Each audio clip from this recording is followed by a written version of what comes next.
I watched the last episode of The Cruise where they had these billionaire kids, and one of them was being asked if he knew the price of fuel. And he said, "Oh, I just discovered it last week and I was surprised." But the thing is, Nigerians don't give credit to the government that because I school out of the country, when I come in, I see the difference. And I was like, first of all, the reason why I'm not even calling this person's name is because, my point is not to slander anybody, but to go straight to the point. And the point is, this is the problem we have with the country and why rich people's children just used to look somehow. And I'm not saying it out of hate, it's just that the way these people are out of touch with reality is astounding. And you can't even say it's because they don't have the same experience as us. No, you can have money, but you can still teach your children basic facts, if that makes any sense. Because when somebody says, I live overseas and I come and I see the difference, what difference did you see? Because I personally have been to Nigeria in recent times, I think 2 years ago. And I remember buying cheese balls for 1,000 naira. 1,000 naira, the same cheese balls we used to buy for 100 naira.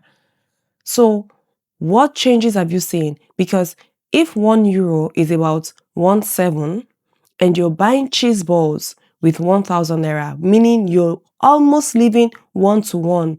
And I'm speaking about a country where minimum wage is €12 per hour, and Nigeria, where your minimum wage is 70,000, which a lot of people, a lot of government, a lot of companies are not even paying. So, what indices is this guy using to say he's seeing changes because he travels overseas for education and he comes to Nigeria?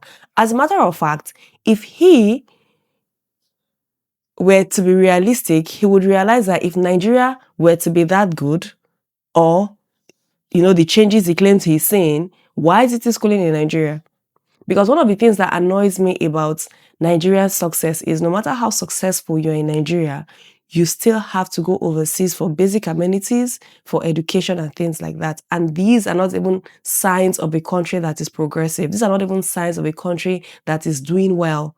So please, what kind of education are you rich people's children getting from overseas? And what kind of education are you people who are wealthy impacting on your children? Because I do not believe that being rich is equal to being out of touch with reality. But it seems like that is how it is when it comes to especially our own kind of wealth, our own Nigerian money. Is like being rich means you just have to be like at the far corner, but it doesn't have to be so. You can actually be aware.